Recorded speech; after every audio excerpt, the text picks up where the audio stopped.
really excited. I'm excited for what the future holds. I'm excited to see how... Woo! I'm absolutely delighted. I think this is a great day for Britain. I think it's a great day for Europe. And I think it's a great day for democracy. We've got our democracy back. We can take back control of huge sums of money, and most importantly, the working man will be able to hold his politicians accountable and kick them out when they don't perform. That doesn't work with the EU, and we've taken back that control. I'm just ecstatic. I can't believe it. I think that people will be very pleased to wake up. You know, the 17 million people that voted for this will be very pleased to wake up.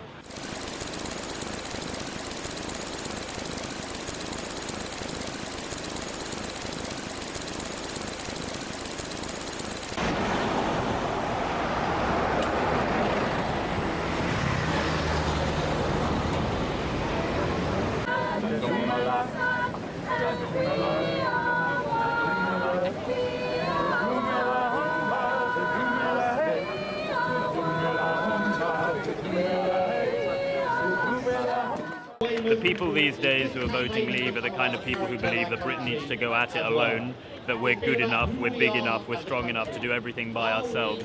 And maybe we are, but that's not the point. Yeah, I mean, I think it will definitely be hard for young people in the sense that obviously we have our whole life in front of us. The biggest issue right now is the generational gap for me. For instance, my father is absolutely intent in voting to leave, whereas me and my brother and my mother, in fact, actually are very much determined to remain. Unfortunately, it's just incredibly more likely that young people are going to vote to remain because they know that they want their futures to be bright and successful within an international community. I really, really hope that people will realise that this is not a referendum on David Cameron, it is a referendum about the future of Britain.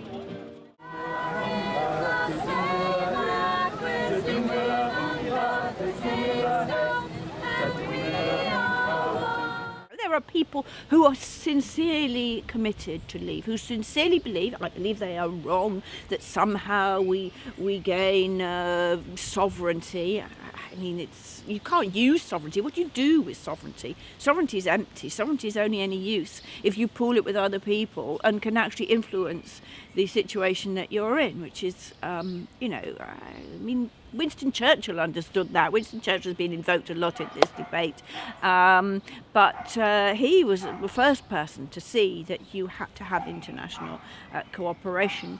And so I think, these Leave arguments about splendid isolation and some kind of buccaneering, free trading future outside the EU. I believe our trade and our economy is much, much safer inside the EU. Is there anything else you want to say to the English people 2 days before the referendum?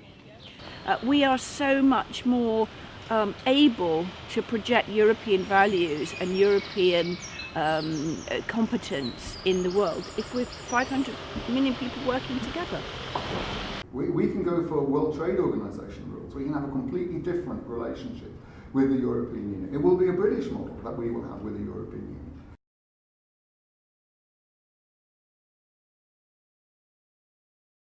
Why do you think the British people, especially the English people, so different from the people from the Europe, the continent of Europe, who would never do a referendum on the question whether in or whether out? No, this is a good point. I mean, I think the difference is historically you have felt that you have peace and social stability and political stability and economic stability if you try to form alliances and allegiance. And historically, that's when you have been most successful. We have not had that. We have been, and the English, as you say, the Scots may be different, and the Irish are certainly different. That they are much more interested in communitaire, they're much more community oriented. We're far more individualistic, the English are. And the English do like to just get on with things, and they don't like regulations stopping them doing what they want to do.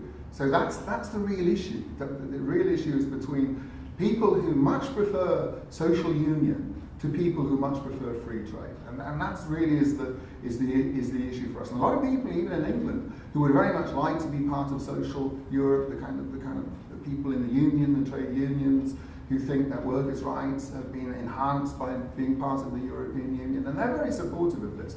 But there are other people who believe that It's restricting our financial system, it's restricting our financial markets, all the regulations, and therefore there's that conflict between more Europe and less Europe within a cake, and you can't really choose which part of the cake that you have to take it all or nothing. Is that if England leaves, they can negotiate their own trade agreement? Is this true, or is what Obama said, the senior man to David Cameron, that there's maybe a chance, so way down the line, but is there any chance for Great Britain alone to negotiate trade agreements? Yes, because we can negotiate under World Trade Organization's rules, WTO rules, and they allow you to trade with other countries under particular terms and conditions. And there's another thing as well. There is a presumption of continuity in international law, so that if we did leave the European Union, the starting point would be that the existing trading relationships would continue, simply because we changed our name. We didn't necessarily change our trading relationships under World Trade Organization rules. And the second thing is that if trade barriers have been lowered, if tariffs have been lowered under one particular set of negotiations, that you're not allowed to raise them again. So if we have free trade within the European Union, between the UK and the rest of the European Union, you cannot legally raise those trade barriers again because the World Trade Organization rules don't allow you. So this argument that we can't quickly negotiate free trade deals with the rest of the world is a myth. President Obama says we will go to the back of the queue because it's taken 10 years to negotiate TTIP. You know TTIP? Yeah. 10 years to negotiate TTIP. And that's because of the French don't want American films in France, and they're putting on restrictions on, and they can't sell cheese to the French and so on and so forth. All those things take time. The TTIP and these deals, if it takes 10 years to negotiate a trade deal, you're not negotiating a free trade deal, you're negotiating a non-trade deal. You're negotiating restrictions on trade. You can negotiate trade, you can do what Singapore has done, and simply open up the world to free trade, and you can do that tomorrow. Do you think that England could be good with the role of Norway, for example? I don't think with the Norway model. We've been told about the Norway model and the Swiss model. The Norway is in the European Economic Area, and Switzerland is in EFTA, and they have to more or less abide by the rules and regulations of the European Union, and so they don't have any say in that. We don't need that policy. We can go for World Trade Organization rules. We can have a completely different relationship with the European Union. It will be a British model that we will have with the European Union.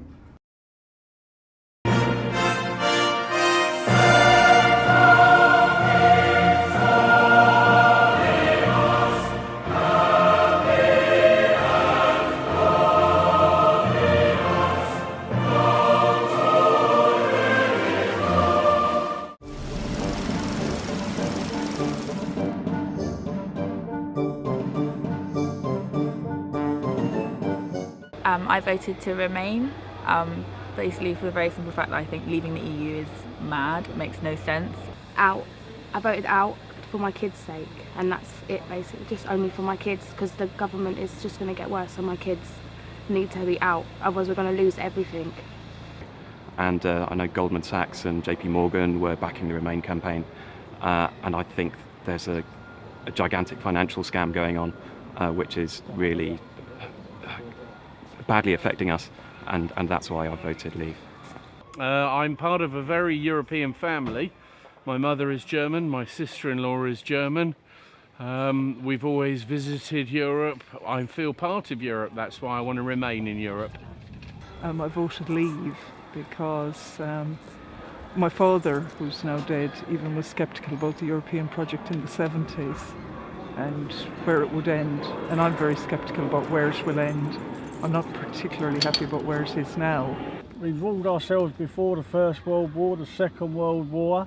We survived that, we've got our own country back again, and we're free again.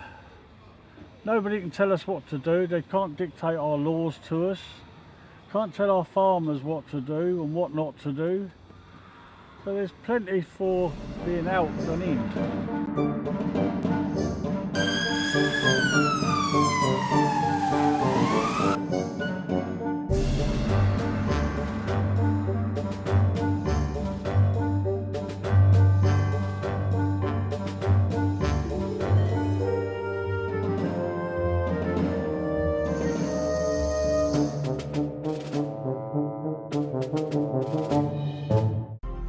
ist tatsächlich passiert. Die Briten treten aus. Großbritannien steht vor dem Austritt aus der Europäischen Union. Guten Abend und willkommen in einem neuen Europa.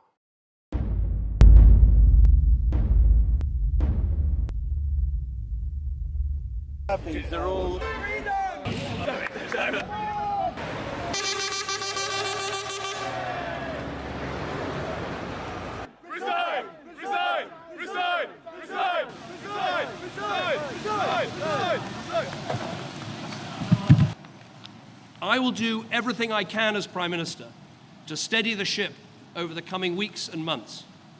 But I do not think it would be right for me to try to be the captain that steers our country to its next destination.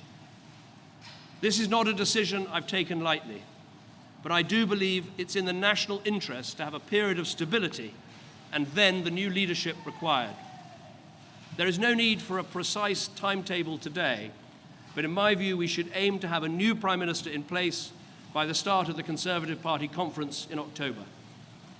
Delivering stability will be important, and I will continue in post as Prime Minister with my cabinet for the next 3 months. And I would also reassure Brits living in European countries and European citizens living here that there will be no immediate changes in your circumstances. What's coming now? What's happening to all the people living, all the EU citizens living here, and the other way around? So yes, that's a big issue. What is going to happen to all the EU citizens from other member states living in the UK and British nationals who are living in other EU countries? It's a worrying time. The first thing to look at, I think, is any withdrawal agreement that the UK negotiates with the EU under Article 50 of the treaty. It would be really, really important that these rights of citizens who have moved to another member state are negotiated in that agreement. And these people have moved to the UK, British nationals have moved to other countries, Spain, France, in the expectation that Britain would continue to be a member of the EU. They are working there, they've bought property and all sorts of things. So it's the day afterwards, nobody knows anything, but what's next? So I think the next big thing that happens is actually the change of leadership in the Conservative Party, so the election of a new Prime Minister. I'm not convinced that negotiations for the exit will occur until we have a new leader in place. Once that happens, according to Article 50, we can, as a country, initiate a negotiation to exit, and that should be done within 2 years. So there's still a lot of uncertainty about how that will play out, but then there's also some certainty in terms of the time frame that it will happen. What was the first thought you had this morning after the referendum? I think the first thing that hit me this morning about the referendum was the sheer scale of what has happened. That for good or for bad, this is going to dominate British politics for the next 10 years.